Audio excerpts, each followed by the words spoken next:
এবার ঋষি কৌশিক ও দেবযানীর বিচ্ছেদ নিয়ে এগিয়ে বলল নুসরাত জাহান।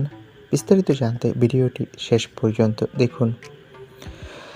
যিশু আর তার স্ত্রী নীলাঞ্জনার বিচ্ছেদের খবরের মাঝেই ঋষি কৌশিক আর দেবযানীর বিচ্ছেদের খবর সোশ্যাল মিডিয়ায় ঘুরপাক খাচ্ছে।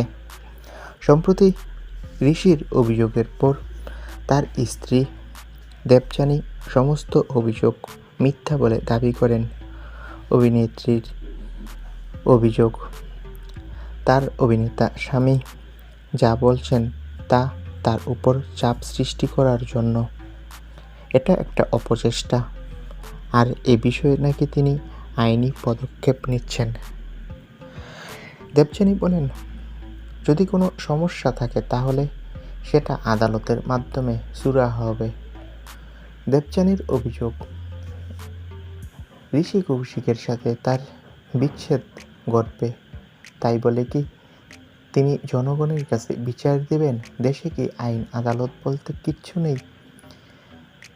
এবার তাদের এই বিষয়টা নিয়ে মুখ খুলেছে অভিনেত্রী নুসরাত জাহান। নুসরাত জাহান বলেন, ঋষি কৌশিক ও দেবযানীকে আমি খুব ভালো করে চিনি। ওদের সাথে আমার বেশ কয়েকটা অনুষ্ঠানে কথা হয়েছে। দুজনকে আমার খুব ভালো লাগে, কিন্তু তারা যেহেতু দুজনে আর একসঙ্গে থাকতে চায় না, তাহলে আমি তাদের বলবো, যেহেতু তারা বিচ্ছেদ ঘটাবেই, তাহলে একে অন্যের প্রতি যাতে শ্রদ্ধা রেখে আলাদা হয়।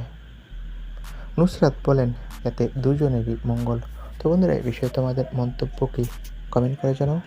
ভিডিওটি ভালো লাগলে একটি লাইক দাও। সকলকে ধন্যবাদ।